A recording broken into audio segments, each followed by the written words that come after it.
തന്നെ ഈ സംവിധാനങ്ങൾ നേരത്തെ ഉന്നയിക്കപ്പെട്ട പ്രശ്നങ്ങൾ, ആ പോരായ്മകൾ പരിഹരിക്കപ്പെട്ടു എന്നത് 2 ദിവസം കൂടി കഴിഞ്ഞാൽ മാത്രമേ നമുക്കത് തീർച്ചപ്പെടുത്താൻ കഴിയൂ എന്നാണ്. ഹൈക്കോടതി ഇപ്പോൾ ഈ വിഷയം പരിഗണിക്കുന്നുണ്ട്. വിനീത വി.ജി വിവരങ്ങളുമായി നമുക്കൊപ്പം ചേരുന്നുമുണ്ട്. വിനീത, ഹൈക്കോടതി കേസ് പരിഗണിക്കുകയാണല്ലോ.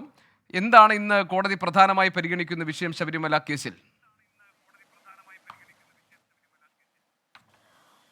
ഗോപികൃഷ്ണൻ, കഴിഞ്ഞ 3 ദിവസമായി ഈ സ്വമേധയാ എടുത്ത കേസ് ഹൈക്കോടതി ഓരോ ദിവസവും പരിഗണിക്കുകയാണ്. ചില നിർദ്ദേശങ്ങൾ ഉൾപ്പെടെ കോടതി മുന്നോട്ട് വെച്ചിട്ടുണ്ട്. ഇന്ന് പ്രധാനമായും ഈ സർക്കാർ അഭിഭാഷകൻ കോടതി അറിയിച്ചൊരു കാര്യം, എല്ലാം കുഴപ്പമെന്ന് വരുത്തി തീർക്കാനുള്ള ഒരു ശ്രമം ശബരിമലയിൽ നടക്കുന്നു എന്നുള്ളതാണ് സർക്കാർ അഭിഭാഷകൻ ഇന്ന് കോടതി അറിയിച്ചിട്ടുണ്ടായിരുന്നത്. നിരവധി പരാതികൾ എന്നാൽ ഇമെയിൽ മുഖാന്തരം ഇന്നലെയും രജിസ്ട്രാർക്ക് ലഭിച്ചതായി കോടതി ചൂണ്ടിക്കാട്ടി. ഈ നിലയ്ക്കലിലെയും പമ്പയിലെയും CCTV ദൃശ്യങ്ങൾ ഈ സ്പെഷ്യൽ ഓഫീസർമാർ കൃത്യമായി പരിശോധിക്കണമെന്ന് കോടതി നിർദ്ദേശം നൽകിയിട്ടുണ്ട്. എരുമേലിയിൽ പാർക്കിംഗ് ഫീസ് അധികമായി ഈടാക്കുന്നുവെന്ന് കോടതി ചൂണ്ടിക്കാട്ടി. ഒപ്പം തന്നെ ഈ ഫീസ് അധികം വാങ്ങുന്നത് നിയന്ത്രിക്കണമെന്നും കോടതി ആവശ്യപ്പെട്ടിട്ടുണ്ട്. സന്നിധാനം, നിലയ്ക്കൽ, പമ്പ എന്നിവിടങ്ങളിൽ തിരക്ക് നിയന്ത്രണ വിധേയമാണെന്ന് സർക്കാർ കോടതിയെ അറിയിച്ചിട്ടുണ്ട്.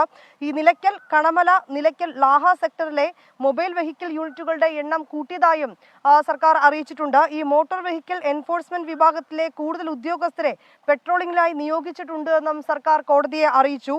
ഈ നിലയ്ക്കലിൽ പാർക്കിങ്ങിനായി അധികം സ്ഥലം കണ്ടെത്തിയിട്ടുണ്ട്. 3 എണ്ണമാണ് ഇതിനായി തുറന്നത്. മറ്റ് പാർക്കിംഗ് സ്ഥലങ്ങളും തയ്യാറാണെന്നും സർക്കാർ കോടതിയെ അറിയിച്ചിട്ടുണ്ട്. ഒപ്പം തന്നെ ഈ പള്ളിയറക്കാവ് ക്ഷേത്രത്തിന് സമീപം 50 വാഹനങ്ങൾ പാർക്ക് ചെയ്യാനുള്ള സൗകര്യം ഒരുക്കിയതായും ദേവസ്വം കോടതിയെ അറിയിച്ചു. നിലയ്ക്കൽ, പമ്പ KSRTC ചെയിൻ സർവീസിൽ അനുവദനീയമായതിൽ കൂടുതൽ യാത്രക്കാരെ കയറ്റാൻ പാടില്ല എന്ന് ഹൈക്കോടതി നിർദ്ദേശം നൽകി. കഴിഞ്ഞ ദിവസങ്ങളിലും ഈ കേസ് പരിഗണിക്കുന്ന വേളയിൽ ഇത്തരം നിർദ്ദേശം തന്നെയാണ് കോടതി മുന്നോട്ട് വച്ചിരുന്നത്. അക്കാര്യം ഇന്നും കോടതി നിർദ്ദേശം നൽകുകയും ഇക്കാര്യം ഉറപ്പാക്കണമെന്ന് കോടതി ആവശ്യപ്പെടുകയും ചെയ്തിട്ടുണ്ട്. ശബരിമലയിൽ ഭക്തർ നേരിടുന്ന ബുദ്ധിമുട്ടുകൾ സംബന്ധിച്ച് 300 പരാതികളാണ് രജിസ്ട്രാർക്ക് ലഭിച്ചതെന്നും കോടതി ചൂണ്ടിക്കാട്ടി. ഈ വെർച്വൽ ക്യൂ ബുക്കിംഗ് അധികമാകുമ്പോൾ KSRTC കൂടുതൽ സർവീസ് ഉറപ്പാക്കേണ്ടതായിട്ടുണ്ടെന്ന് കോടതി ആവശ്യപ്പെട്ടിട്ടുണ്ട്.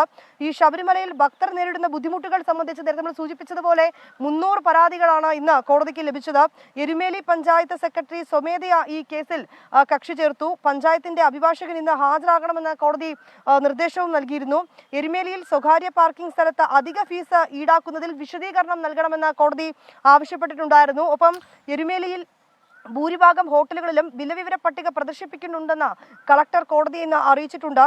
ഈ ഹോട്ടലുകളിലെ വിലവിവര പട്ടിക, ശുചിത്വം എന്നിവ കൃത്യമാണെന്ന് എക്സിക്യൂട്ടീവ് മജിസ്ട്രേറ്റ് ഉറപ്പുവരുത്തണമെന്നും കോടതി ഒരു നിർദ്ദേശം നൽകിയിട്ടുണ്ട്. എരുമേലി പഞ്ചായത്തിൽ പാർക്കിങ്ങിന് അധിക ഫീസ് ഈടാക്കുന്നില്ലെന്ന് സെക്രട്ടറി ഉറപ്പുവരുത്തണമെന്നും കോടതി പറഞ്ഞിട്ടുണ്ട്. വിഷയം നാളെ വീണ്ടും ഹൈക്കോടതി പരിഗണിക്കും. ശരി, വിഷയം നാളെ വീണ്ടും ഹൈക്കോടതി പരിഗണിക്കും. വിനീത വി.ജി ആണ് വിവരങ്ങൾ നൽകിയത്.